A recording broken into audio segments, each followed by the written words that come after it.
大家好，歡迎收聽夜無限賽馬分享嘅節目啦。未講貼士之前，就分享自己啲日事啊。年初三就約咗一個馬友就入馬場行個大運嘅由於馬友咧就要返緊工啦，落場做飲食嘅，返緊工就落場就同我一齊行個大運咯，入馬場。咁又晏咗入馬場咯，咁又錯過咗阿 Kelly 啊嗰啲明星演唱嘅精彩節目啦，唔緊要啦，入到場就都幾熱鬧咯，應該係冇報道講有，哇！真係好多人報道講有9萬幾人入場，就逼爆呢個馬場。咁上次貼士頭場又中咗200，嗰條橋就100蚊咯，都有啲好彩。我就頭場中咗200條單 Q 同位置 Q 啦，咁有少少微利，但係後尾都輸翻俾馬會，輸翻少少錢咯。六環彩就斷咗2關咯，自己買條六環彩，繼續努力啦，都試過中六環彩嘅，繼續自己研究啦。跟住就為大家推介一個馬會英文嘅節目啦，叫做 Triple Trio，由呢個大聖同夏奇連咧主持嘅。我啲英文渣都睇下節目啊，學下英文咯，聽下英文咯，都學到啲嘢咯，都值得推薦嘅。佢今次又講話星期三咧，唔係應該話上次個賽馬日咧就蔡明少騎隻奔放同君子傳承咧啱啱輸個 short head 咧，大聖咧暗串告東嚟搞啲徒弟唔俾用鞭，淨係用分疆。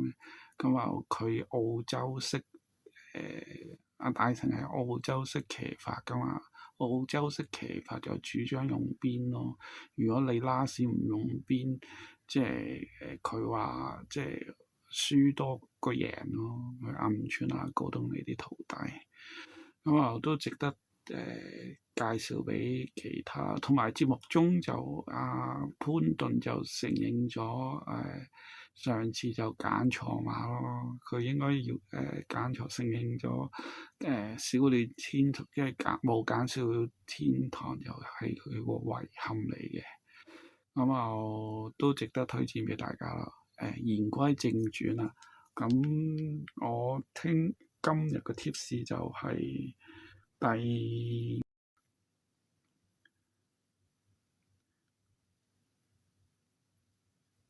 第五場跑呢個4班1200米嘅，我心水咧就5號桃花駿、7號海鑽石，同埋6號歷練。7號海鑽石咧，呢個名咧就係以前一隻馬咧個馬主用過嘅，我都係成日爆冷嘅。聽日都有隻馬我睇過，應該係操好咗咯。海鑽石嘅應該質素都唔錯啦。其次就桃花駿啦，桃花駿食開年初三有桃花開就贏咗啦。買個2頭桃花駿又同馬主嘅，桃花開已經贏咗。桃花駿都應該有機會再為馬主添一場頭馬咯。歷練6號歷練咧就操好咗啦，有質素嘅。我覺得楊明倫就同周呂健威合作嘅，但係我查過力勝啊，應該話力勝，我係咯力勝已經俾阿楊明流操開咯，有啲蠱惑咯，咁所以呢場嘅心水567係咯，一條蛇買567，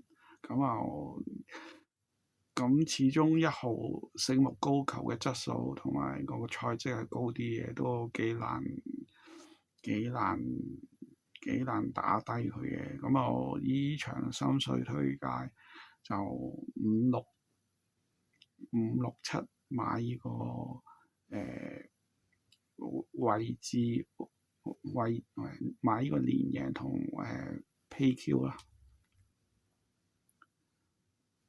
咁接住落嚟就呢個第6場，我心水推介就買呢個4號有靈亮上次就潘頓騎就都有第2，今場潘頓又要騎翻嘅有靈亮，同樣啦，年初3有型人贏咗，有靈亮都配合咯，我覺得就聽日有靈亮都有機會為馬主添一場頭馬咯，買有靈亮 win pay。咁又接住落嚟第7場啦。第7場我覺得有隻馬大家可以買 pace 嘅冷皮嘅，而家就15倍獨贏，位置應該位置睇幾多倍先，位置應該就都有4.7倍，咁嗰隻叫做增強，上次咧就跑得接近啦。跑第6啦，今次都係配翻最佳拍檔潘明輝，可以推介大家買 pace 咯，12號真王。呢場就呢個風頭等就即係超班馬都靈冠星都好難跑贏佢啊，唯有就買隻真王就冷皮咯。接住落嚟就第8場就唔想推介啦，因為我哋馬王就嘉應高升就要贏第19 win 就打破呢個精英大師紀錄，咁我費事就推介啦，得1.0獨贏。如果大家有心水嘅，我就 recommend 推介大家就買條4重彩咯，自己度下咯。1、2鐵膽咯，跟住其餘嗰2隻就自己揀咯，買條4重彩搏下冷咯。呢2隻1、2應該入到位嘅，呢2隻鐵膽，跟住自己諗條4重彩，可以玩下咯。最後推介就第11場，我就買開1號偉金主嘅。偉金主上次我都有中希士啦，上次跑第2，偉達嘅生招牌馬啦，偉達唔知幾時行咩衰運，就呢個好耐冇贏過馬啦，應該都會搏埋今鋪偉金主，所以推介偉金主 win pay。以上就係我嘅今日嘅心水提供啦。鍾意咧就攞去使啦，唔鍾意咧就可以擺翻低。我想講嘅嘢可能帶俾你有另一種思維，就揀到你心目中嘅頭馬啦。如果有幸我所講嘅能夠命中率高咧，就希望可以打賞俾我啦。咁我都整咗一個 Alipay 嘅 QR code 咯，係啊，喺呢幅圖上邊咯。